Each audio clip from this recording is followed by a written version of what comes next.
Paul McCartney and John Lennon are widely regarded as one of the most successful songwriting duos in the history of music.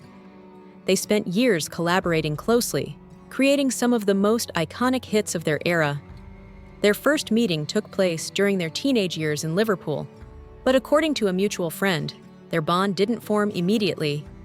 The two first encountered each other at a church festival where Lennon was performing with his then band, the Quarrymen. After the performance, McCartney introduced himself. According to accounts, their interaction felt somewhat uncomfortable and awkward.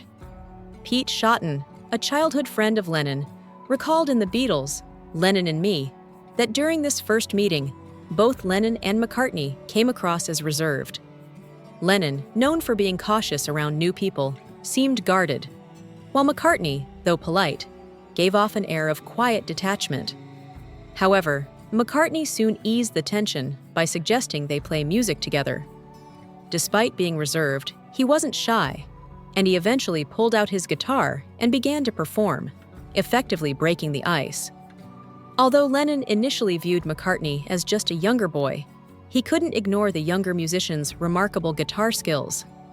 Shotton recounted that Lennon was immediately struck by McCartney's talent. Not only could McCartney tune his instrument accurately, but he also understood proper chord formations, including ones derived from banjo chords Lennon had learned from his mother. He even knew many additional chords that the Quarrymen weren't yet familiar with. During the impromptu performance, McCartney impressed them further by playing Eddie Cochran's 20 Flight Rock, a song they had previously considered too complex to attempt. On top of that, he demonstrated his deep knowledge of rock and roll by writing out complete lyrics to some of Lennon's favorite songs from memory. Once McCartney left, Lennon suggested to Shotton that they should invite him to join the band. However, despite being the one to propose it, Lennon didn't follow through on contacting him. It was Shotton who eventually ran into McCartney again, while the latter was cycling through their neighborhood and delivered the invitation himself. At their first rehearsal, it quickly became clear that despite their differences, Lennon and McCartney shared a deep passion for music.